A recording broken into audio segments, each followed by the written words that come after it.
April 21st, 1945, northern Italy, 5:47 a.m. The mountain is screaming, not with voices, with metal, with fire, with the unholy shriek of German MG-42 machine guns, Hitler's buzzsaw, spitting quite 200 rounds per minute into anything that moves. And right now, 20-year-old Lieutenant Daniel Inouye is moving. His right arm hangs useless at his side, not wounded, destroyed. A German rifle grenade has just exploded against his elbow, and now his arm is connected to his body by nothing but threads of muscle and torn flesh. Blood everywhere, his blood, pooling in his boots, dripping onto Italian soil. But here's the thing that makes no sense. He's still running, toward the guns, toward the Germans, toward certain death. In his destroyed right hand, fingers frozen in a death grip, a live grenade, pin already pulled. He can feel his dead fingers holding it. His own arm has become a weapon, 10 yards to the machine gun nest, 8 yards, 5. The German gunner sees him coming, swings the MG-42 around. Their eyes meet, and in that frozen moment, the German realizes something terrifying. This man is not stopping. But wait. How did a Japanese-American kid from Hawaii end up here, fighting for a country that called him an enemy, fighting for a nation that put his family in cages? And why is he willing to die for people who hate him? Let's go back 4 years to the moment everything changed. December 7th, 1941, Honolulu, Hawaii, 7:55 a.m. 17-year-old Daniel Inouye is getting ready for church. It's a beautiful Sunday morning, blue skies, warm breeze. His mother is calling him for breakfast. His father is reading the newspaper, normal, peaceful, American. Then he hears it, a rumble, low at first, then louder, then deafening. Daniel runs outside, looks up. The sky is filled with planes, Japanese planes, red circles on their wings, the rising sun, screaming toward Pearl Harbor. He climbs onto his roof, and from there he watches America burn, battleships exploding, black smoke rising thousands of feet, sailors jumping into flaming water, the USS Arizona breaking apart, taking 177 men to the bottom. Daniel stands there, 17 years old, Japanese face, American heart, watching Japanese planes destroy his country, and in that moment, he knows. His life will never be normal again. He was right. The next morning, everything changed. Japanese Americans across Hawaii and the mainland woke up to a new reality. They weren't Americans anymore. They were suspects, enemy aliens, potential traitors. The government gave them a new classification, 4C, enemy alien, the same category as citizens of Nazi Germany and Imperial Japan. 120,000 Japanese Americans, most of them born in America, most of them who had never even visited Japan, were rounded up, put in camps, their homes taken, their businesses destroyed, their loyalty questioned. Daniel's family watched their neighbors disappear, wondered if they were next. But Daniel had a different plan. The day after Pearl Harbor, he walked into the Army recruitment office. "I want to enlist," he said. The officer looked at his face, Japanese features, Japanese name. "Sorry, son, we don't take Japs." Daniel tried again, and again, and again. Every time the same answer, "You look like the enemy, go home." Most people would have given up, would have accepted the rejection, would have waited out the war in quiet humiliation. Daniel Inouye was not most people. In 1943, the Army made a decision, a controversial decision, an experimental decision. They would form an all-Japanese-American combat unit, the 402nd Regimental Combat Team. Every soldier would be of Japanese descent. Every soldier would have something to prove. Their motto, go for broke. It was a gambling term, all or nothing, everything on the line. When Daniel heard about it, he didn't hesitate. He was among the first to volunteer. His friends thought he was crazy. "You're going to fight for a country that put your cousins in camps? You're going to die for people who call you a Jap? You're going to prove your loyalty with your blood?" Daniel had one answer. I'm going to prove that I'm an American, and I'm going to prove it so hard that no one can ever question it again. He shipped out in 1944. Destination, Italy, the war's forgotten front. He had no idea that in less than a year, he would become the most decorated Japanese-American soldier in history. And he had no idea what it would cost him. Let's talk about Italy in 1945. The history books focus on D-Day, on the liberation of France, on the push into Germany. But Italy was a meat grinder. The Germans had turned the country into a fortress. Mountain after mountain, ridge after ridge, fortified with concrete bunkers, machine gun nests, artillery positions, and some of the most experienced soldiers in the Wehrmacht. The Gothic line stretched across northern Italy like a scar. 200 miles of defensive positions, thousands of German troops dug into terrain that favored defense so heavily that Allied commanders called it impossible. And they weren't exaggerating. The German MG-42 was a monster. Rate of fire, 1,200 rounds per minute. So fast that the human ear couldn't distinguish individual shots. It just sounded like tearing fabric. Soldiers called it Hitler's buzzsaw, because that's exactly what it did to human bodies. Effective range, over 1,000 yards. One gun could control an entire hillside. 2 guns created a kill zone that nothing could cross. And on Colle Musatello, the ridge Daniel's unit was ordered to take, there were 3 machine gun nests, dug in, reinforced, covering every approach with interlocking fields of fire. Previous attacks had been disasters. 2 American platoons had tried to take the ridge in the previous week. Combined casualties, 47 men. Progress, 0. The Germans were comfortable. They had food, ammunition, and perfect defensive positions. They could hold that ridge forever, and they knew it. On April 20, 1945, the Foreign 2nd received new orders. Take Colle Musatello, break through the Gothic line, open the road to northern Italy. The officers looked at the maps, looked at the casualty reports, looked at each other. This was a suicide mission. But the 402nd didn't complain. They never complained. They had spent 2 years proving themselves in France, in Italy, in every bloody battle the army threw at them. They had rescued the lost battalion in France when everyone else had failed. They had taken casualties that would have broken any other unit. And they kept fighting. Because that's what you do when you have something to prove. Lieutenant Daniel Inouye gathered his platoon on the night of April 20th. 12 men, all Japanese-American, all volunteers, all with families in internment camps back home. He laid out the plan. We attack at dawn, fog cover, move fast. 3 machine gun nests. We take them one at a time. One of his sergeants spoke up. Sir, the other platoons tried the same thing. They got slaughtered. Daniel nodded. They tried to suppress the guns, tried to outflank them, tried to do it the right way. He paused. We're not going to do it the right way. What's the wrong way, sir? Daniel smiled. A cold smile. A smile that his men would remember for the rest of their lives. We run straight at them. No stopping. No hiding. Grenades and Tommy guns. Hit them so fast they can't adjust. Silence. Sir, that's suicide. Daniel shrugged. Maybe. But they're expecting us to be smart, to be careful, to hide behind rocks and wait for cover fire. He looked at each of his men. They're not expecting a bunch of crazy Japanese Americans to run directly into their guns. He was right about that. He was right about everything. April 21st, 1945. 5:30 a.m.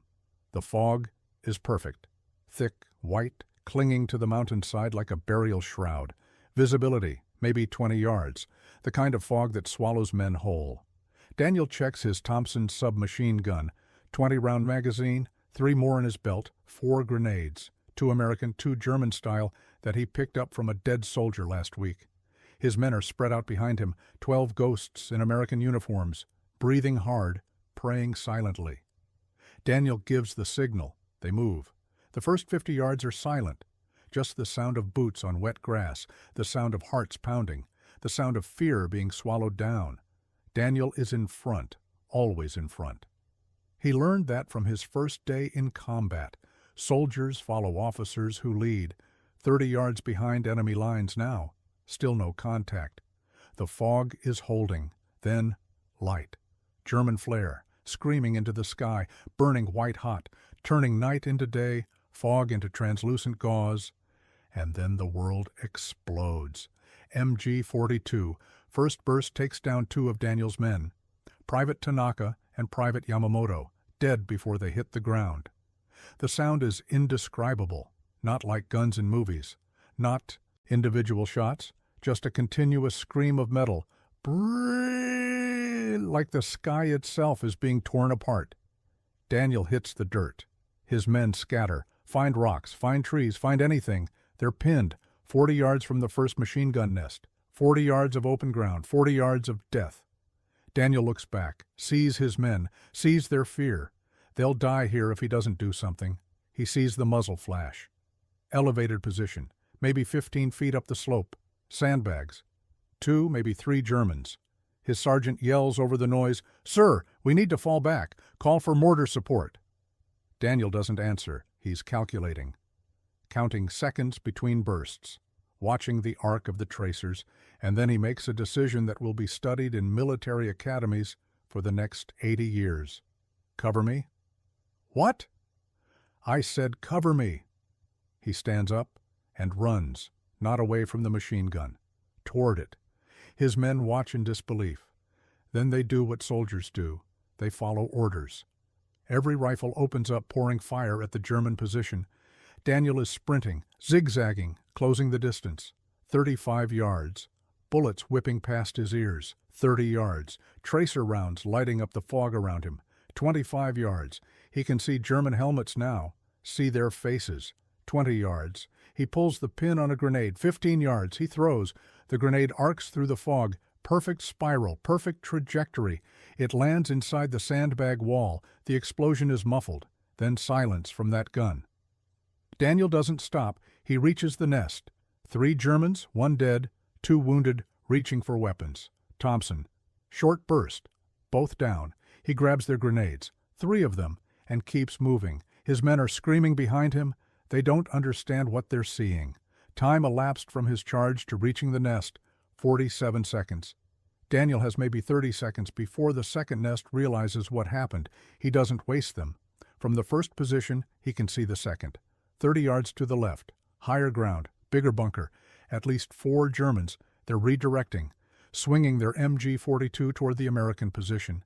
They don't know the first nest is gone yet. They're about to find out. Daniel runs. Again. This time the fog is thinner. This time they see him coming. The MG-42 swings toward him. Muzzle flash. The air around Daniel becomes a storm of metal. Something burns across his stomach. Not a direct hit. A graze. Deep enough to bleed. Not deep enough to stop him. He doesn't slow down. Doesn't duck. Doesn't hide. 20 yards out, he throws his first grenade. It falls short, exploding against the rocks below the bunker. But it's enough. It makes them flinch. 10 yards out, he opens fire with the Thompson. The Germans are good, disciplined. One keeps firing while the others try to reposition. But Daniel is inside their range now, too close for the machine gun to track. He reaches the sandbags, jumps over. Thompson, empty. Drops it, pulls his pistol. 4 Germans, close quarters. No time to think. 2 shots to the first, 1 to the second. The third tries to run. Daniel shoots him in the back. The fourth raises his hands. "Nicht schießen! Nicht schießen!" Don't shoot. Daniel hesitates. 1 heartbeat. 2. Then he sees the man's hand moving toward a grenade. He fires. 4 dead. Daniel stands in the destroyed bunker, bleeding from his stomach, covered in someone else's blood. He's breathing hard now. The adrenaline is starting to fade. The pain is starting to arrive.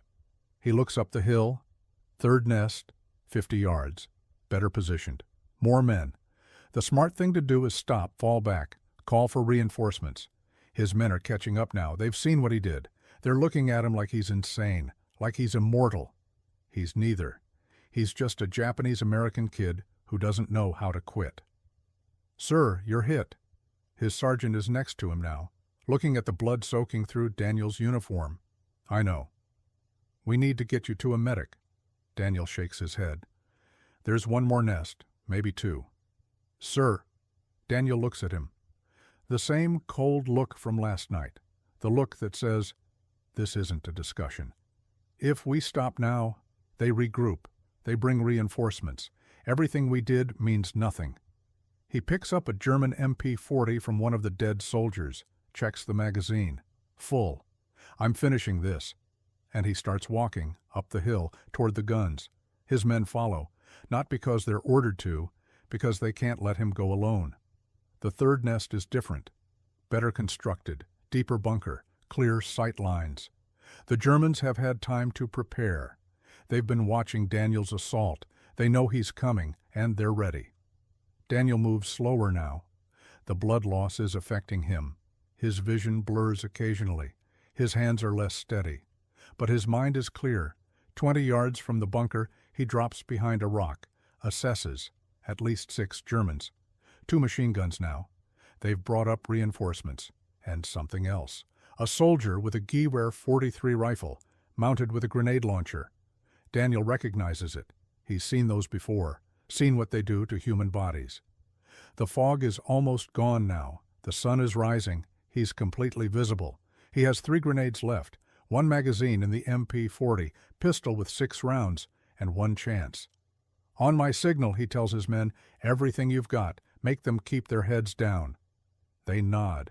He can see the fear in their eyes, the certainty that they're about to watch their lieutenant die. Daniel takes a breath, maybe his last, and charges. The world becomes slow motion. Every step takes an eternity. Every breath lasts a lifetime. He's running, grenade in his right hand, MP40 in his left, screaming something, he doesn't even know what. The German machine guns open up. His men return fire. The noise is beyond anything human ears were meant to hear. 30 yards, 20, 10.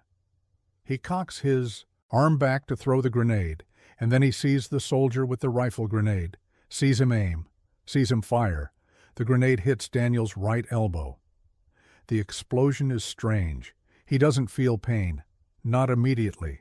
Just impact, like being hit by a car. He looks down at his arm and sees it hanging, connected by nothing, bone visible, blood spurting. The grenade is still in his hand, his right hand, the hand that no longer responds to his brain. His fingers are locked around it, frozen in a death grip. And the pin is already pulled. Here is the moment that will define Daniel Inouye forever, the moment that will put him in history books, the moment that will win him the Medal of Honor. He has maybe 3 seconds before the grenade explodes. He can drop to the ground, let it fall, die, or... He reaches over with his left hand, grabs his own dead fingers, pries them open. The grenade falls into his left palm. He throws, left-handed, 8 yards, into the bunker window. The explosion silences 1 machine gun, but there's still another, and the Germans are recovering, and Daniel is standing in the open, one arm destroyed, bleeding to death. He picks up the MP40 with his left hand and keeps going. The next 2 minutes are a blur of blood and fire. Daniel Inouye, right arm gone, stomach wound reopening, vision fading, walks into the bunker. Not runs, walks.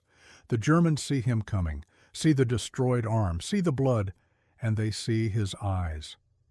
Later, one of the surviving Germans would describe those eyes. They weren't human, he said. They were empty, like looking at death itself. Daniel opens fire. Left-handed.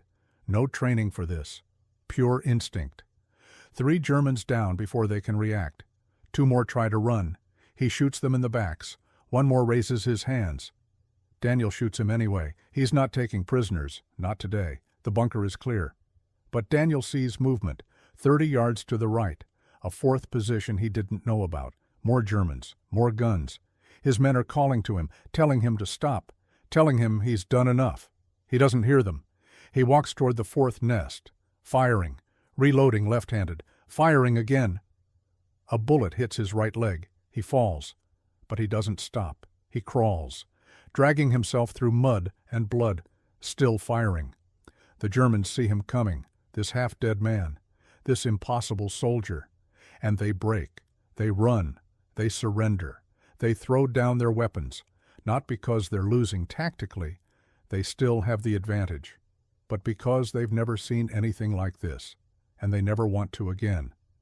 Daniel's men finally reach him. They find him on his back. Empty weapon in his left hand, right arm gone, blood everywhere, but conscious. "Sir, sir, can you hear me?" Daniel opens his eyes. His first words, "Are they gone?" "Yes, sir, they're gone. You got them all." Daniel nods. Once. Satisfied. "Good. Don't let them regroup." And then he passes out. The count would take hours to complete. When it was done, the numbers were staggering. Daniel Inouye, in roughly 22 minutes, destroyed 4 machine gun nests, not 3, the 4th was a bonus, killed or wounded 25 German soldiers, took 8 prisoners, cleared the way for his entire battalion to advance. He did this while being shot twice, having his arm destroyed by a grenade, losing enough blood to kill most men. The Gothic line, which had held for months, was broken because of one man. Daniel Inouye woke up in a field hospital. The first thing he saw was white ceiling, white sheets, white bandages. The second thing he saw was where his right arm used to be, gone, amputated above the elbow. The doctors had no choice. He stared at the empty space for a long time. Before the war, Daniel had dreamed of becoming a surgeon, of healing people, of saving lives with his hands. That dream died on Colle Musatello. He was 20 years old. The recovery took 18 months, 17 blood transfusions, multiple surgeries, infections that nearly killed him twice. Through all of it, Daniel never complained, never asked why me, never expressed regret. When the doctors told him he couldn't be a surgeon anymore, he said, "Then I'll find another way to help people." He wasn't being noble, he was being practical. Daniel Inouye didn't know how to quit, not even when quitting made sense. For his actions on April 21, 1945, Daniel Inouye was awarded the Distinguished Service Cross, not the Medal of Honor. The Distinguished Service Cross is an incredible award, the second highest military honor. Most soldiers would be proud to receive it. But here's the thing. Other soldiers who did far less received the Medal of Honor. White soldiers, soldiers whose names you might know. Daniel Inouye, who single-handedly broke the Gothic line with one arm, received the second-place medal. Why? Because in 1945, a Japanese American couldn't be that brave, couldn't be that heroic, couldn't deserve the highest honor. The racism was quiet. Nobody said it out loud. They just gave him the lesser medal and moved on. Daniel never complained about this either. He just went home, started a new life, and waited. Let's talk about the 442nd Regimental Combat Team. Daniel's unit, the all-Japanese American unit, the go-for-broke soldiers. By the end of World War II, the 442nd had become the most decorated unit in American military history. Not just for its size, not just for its length of service, the most decorated unit, period. Here are the numbers. 21 Medals of Honor, eventually after decades of reviews. 52 Distinguished Service Crosses, 560 Silver Stars, plus 28 with second awards, 4,000 Bronze Stars, 9,086 Purple Hearts. That last number deserves explanation. The 442nd had about 4,000 men. They received 9,486 Purple Hearts. That means, on average, every single soldier was wounded more than twice. The unit had a 300% casualty rate. As men fell, they were replaced. And the replacements fell too. They kept fighting. They never broke. They never retreated without orders. Because they had something to prove, and they proved it. In blood, in sacrifice, in victories that the history books would forget for 50 years. After the war, Daniel Inouye went home to Hawaii. He couldn't be a surgeon, so he became a lawyer instead. Then, a politician. In 1962, he was elected to the United States Senate. He would serve for 50 years. the second longest Senate tenure in American history. He became president pro tempore of the Senate, third in line to the presidency. Think about that. A man who was classified as an enemy alien in 1941. A man whose family was put in internment camps. A man who was told he looked like the enemy. That man became third in line to lead the country that had rejected him. Daniel never forgot the irony, and he never forgot the lesson. Americanism is not a matter of race or color, he said. It's a matter of the heart. For 55 years, Daniel Inouye wore his Distinguished Service Cross, not the Medal of Honor. Then, in 1998, the U.S. Army launched a review. They examined every Asian American service record from World War II, looking for injustices, looking for medals that should have been awarded but weren't. They found 22 Asian American soldiers who had received the Distinguished Service Cross when they deserved the Medal of Honor. Daniel Inouye was one of them. On June 21, 2000, President Bill Clinton held a ceremony at the White House. 22 Distinguished Service Crosses were upgraded to Medals of Honor. Daniel was 75 years old. He had waited 55 years for this moment. When he received the medal, he said only, "I accept this medal on behalf of all the men of the 442nd who died. They deserve it more than I do." That was Daniel, always deflecting, always crediting others, never admitting that he was the one who charged the machine guns. Daniel Inouye died on December 17, 2012. He was 88 years old, still serving in the Senate, still fighting. He was buried in the National Memorial Cemetery of the Pacific, the Punch Bowl, overlooking Honolulu, overlooking Pearl Harbor, overlooking the place where, 71 years earlier, a 17-year-old boy had watched his country burn and decided to do something about it. Let's go back to that moment. April 21, 1945, Colle Musatello, northern Italy, a 20-year-old Japanese-American lieutenant, right arm destroyed, grenade in his dead fingers, German machine gun 10 yards away. He could have stopped. He could have fallen, let the grenade drop, let death take him.